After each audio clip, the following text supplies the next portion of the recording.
The Sun, the heart of our solar system, is a yellow dwarf star, a hot ball of glowing gases. Its gravity holds the solar system together, keeping everything from the biggest planets to the smallest particles of debris in its orbit. The Parker Solar Probe is going to be the first piece of human engineering that will fly less than 4 million miles above the surface of the Sun, directly through its blazing hot atmosphere. It's going to actually touch the Sun's corona. It'll be cool. Actually, it won't be cool. It'll be hot. This craft will face heat and radiation like no spacecraft before. It's not a journey that any human can make, but let's imagine for a second. What if you fell into the Sun? What would you see, experience, and finally, what would happen to you while passing through the Sun's layers? This is Gooogolplex, and here is what would happen if you fell into the Sun. Greek myths are hardly a realistic lens through which to view the world. But the tragedy of Icarus is a lesson that's true in any context. If you get too close to the Sun, you will die. There are no exceptions to this rule. But how close could a person get to the Sun, realistically, before burning up? The most obvious problems are the heat from the Sun and the radiation it emits. The technology in our current spacesuits really isn't designed to withstand deep space. A standard spacesuit will protect an astronaut by temperatures of up to 248 degrees Fahrenheit. Still great in most instances, but extremely poor for trying to touch the Sun. The Sun is about 93 million miles away from Earth, and it's at about 3 million miles from the surface that temperatures would scorch up to above 248 degrees Fahrenheit. Relatively speaking, this is still pretty close. It would then be a matter of time before the astronaut died. Above 248 degrees, the suit would transform into a close-fitting sauna. The temperature would climb above 125 degrees Fahrenheit, and the person would become dehydrated and pass out, eventually dying of heat stroke. But let's assume that your spacesuit is made of hypothetical compound that can survive maximum temperatures of the Sun. Your brand new sci-fi movie suit would take you all the way down to the Sun's core and would protect you from the destructive environment that the Sun has to offer, such as the huge temperatures, lack of oxygen, deadly radiation, and its enormous pressure. No need to worry about oxygen when you're about to go through one of the Sun's layers. At this point, you approach the corona, the outermost region of the Sun, starting out at 2,100 kilometers above the surface and extending out to some 5 million kilometers. Oddly, however, unlike the Earth, where the temperature of the atmosphere decreases with height, the corona is actually by far the hottest part of the Sun, where temperatures go up to a few million degrees Fahrenheit. Why this is the case is still somewhat of a stellar mystery. Certainly, if you are gradually falling and made it to this point, the temperature is already absurd, and the radiation too. If not for your super cool science fiction spacesuit, you'd be already dead. But what if you were in a regular spacesuit? What would happen then? Well, first things first, you would disintegrate. At this temperature, most of the molecules that make up our bodies could not even survive. They would break apart, leaving only loose atoms. And then temperature is enough to vaporize everything you've got, a different color for each element present in your body. But even that won't be seen because of the already well-lit spectrum of the Sun. You would be turned into plasma, the fourth state of matter, just charged particles, and dispersed by the magnetic fields and solar winds. But let's return to our special science fiction spacesuit and continue our journey to the Sun. After a very long time of falling, as you pass through the corona, the temperature would have dropped to 7,800 degrees Fahrenheit, and you would be within the chromosphere. This layer of the Sun is located between 400 kilometers and 2,100 kilometers above the solar surface. The chromosphere has temperatures around 4,000 degrees Kelvin at the base and 8,000 degrees Kelvin at the top. It emits a reddish glow as superheated hydrogen burns off, but the red rim can only be seen during a total solar eclipse. At other times, light from the chromosphere is usually too weak to be seen. The chromosphere may play a role in conducting heat from the interior of the Sun to its outermost layer, the corona. Because the gravity of the Sun is so strong, you would be descending roughly 28 times faster than if you were falling towards Earth. And in no time, you would reach the lowest layer of the Sun's atmosphere, photosphere. It is about 400 kilometers thick. This layer is where the Sun's energy is released as light. Because of the distance from the Sun to Earth, light reaches our planet in about 8 minutes. Here you would be faced with temperatures exceeding 10,000 degrees Fahrenheit. The photosphere is marked by bright, bubbling granules of plasma and darker, cooler sunspots, which emerge when the Sun's magnetic field breaks through the surface. As soon as you reach the Sun itself, you would sink. The gravity on the surface is 28 times that of Earth. The temperature is about 6,000 degrees Celsius.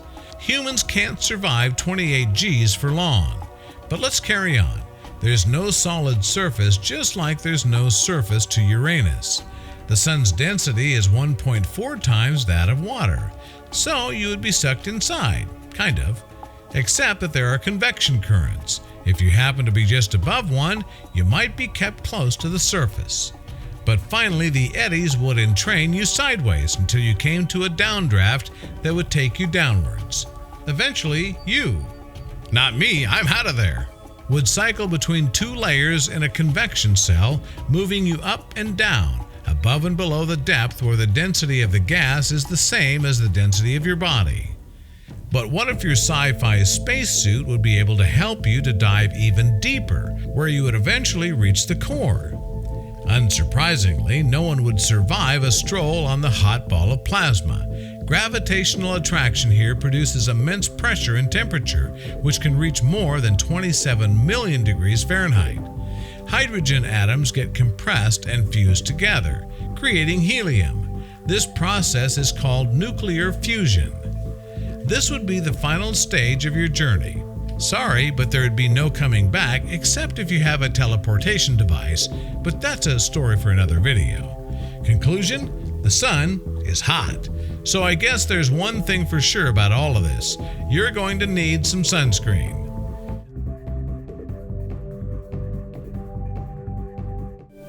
A black hole is the final stage in the lifetime of some supermassive stars. They are traditionally the scariest things in the universe. Black holes are so massive with such a powerful gravitational field that even light can't escape it. If we know anything about black holes, it's that if you were ever to touch one, we would never know your thoughts and feelings about it. Let's say you go to your travel agent and book a one-way flight to an exotic 5-star black hole. You check your luggage, board the rocket, and enjoy the ride, trying hard to ignore the screaming kid in the seat beside you. The captain stops the spacecraft just beyond the black hole's gravitational pull. You'll make the rest of the trip using the jetpacks mounted on your spacesuit. No information about a human's voyage could ever make it out of this region, so we can never know for sure what happens in there, but plenty of people have taken the time to speculate. And here is what would happen if you touch a black hole. As you look toward the black hole, you see a circle of perfect darkness. You reach out your hand toward and over the black hole's event horizon. An observer watching you will see you being stretched and distorted as you fall closer. When you cross the event horizon, the point of no return for a black hole, you will move slower and slower as time slows for you from the point of view of the observer. Eventually, the observer will see you freeze in position as time stops for you. Your lengthy life would only seem stretched to the observer, while to you, it would still feel like a normal lifespan, at least for a while. As you fall deeper into the black hole, you'll start to feel a greater tug on your feet than on your head. This happens because the gravity increases faster the nearer you get to the center, and the forces on your feet are greater than the forces on your head. These tidal forces will get stronger as you approach the center, and eventually will stretch you into a long string of matter. This is called spaghettification. For small black holes, this stretching is so strong that your body is completely torn apart before you reach the event horizon. If you fall into a supermassive black hole, your body remains intact even as you cross the event horizon. But soon thereafter, you reach the central singularity where you are squashed into a single point of infinite density. Unfortunately, you're unable to write home about the experience. Stephen Hawking had his own ideas about life inside a black hole. The physicist reckoned there's a chance that they lead somewhere else, to a white hole, to another universe, or to a new physical reality that's shrouded behind an event horizon we can't see past. We still recommend against falling into a black hole because the most likely scenario is that you'd simply be torn apart and crushed. But if you did go inside, you'd be the only human being in existence to know for certain what it was like. You'd be the first one to discover what secrets were held inside a black hole. So, do you want to make a trip through a black hole? Share your choice in the comments, and don't forget to hit the like button below the video and click subscribe to stay with Gooogolplex.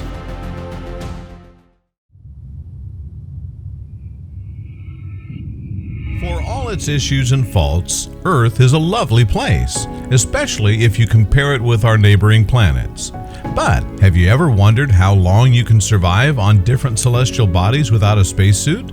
What is it like to live on Mars, Venus, or Mercury? Let's take a close look on the point of how long you'd survive on every planet in the solar system and on the Sun without a spacesuit. Let's start with the Sun. You might feel warm on a sunny day on Earth, but it feels extremely hot on the Sun's surface. It feels like 9,000 degrees Fahrenheit, and the Sun would obviously fry you up immediately. You would vaporize very fast, say in less than a second. Mercury. This is the smallest and nearest planet to the Sun. It is named after the Roman deity Mercury, the messenger of the gods. The side that faces the Sun is very hot, 800 degrees Fahrenheit, and the opposite side is freezing, like minus 290 degrees Fahrenheit. Most places you would freeze or burn within seconds. Or if you could stand on the line between the two sides and jump around to avoid extreme temperature, then you would survive there without a spacesuit about 2 minutes. Venus. This anti-clock spinning planet is the second nearest planet from the Sun. Looks like the brightest star-like object in the night sky from Earth. It doesn't have any natural satellites and is named after the Roman goddess of love and beauty. Venus has the same gravity as Earth, so you might feel comfortable there if it weren't 900 degrees Fahrenheit. So if you decide to go to Venus, be ready to live there less than a second. Earth. Earth is the third planet from the Sun and the only known object in the universe to harbor life. You don't have to hold your breath there, and you're good for about 80 years. Mars. The longest you could live on another planet within the solar system would be Mars. You would lose oxygen before you froze to death. The red planet is almost half the size of Earth and is named after the Roman god of war.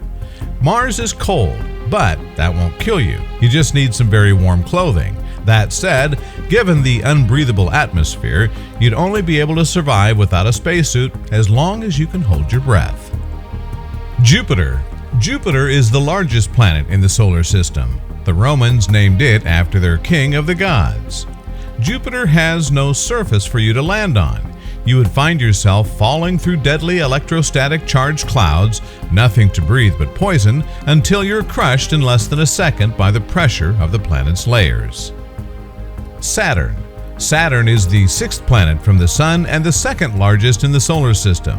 It is named after the god of agriculture. This gas giant planet is about 9 times bigger than Earth.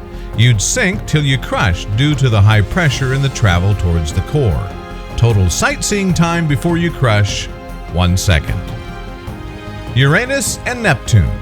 Uranus is the third largest planet and it has similar characteristics as Neptune. On Uranus, you would be instantly frozen and winds would shred you on Neptune. At the end, we'd like to add that life on Earth is really lovely in comparison with any other neighboring planet. What planet would you like to visit? Of course, with a protective spacesuit. Share your choice in the comments. Don't forget to subscribe to Googolplex and turn on post notifications. There's lots of fascinating stuff ahead.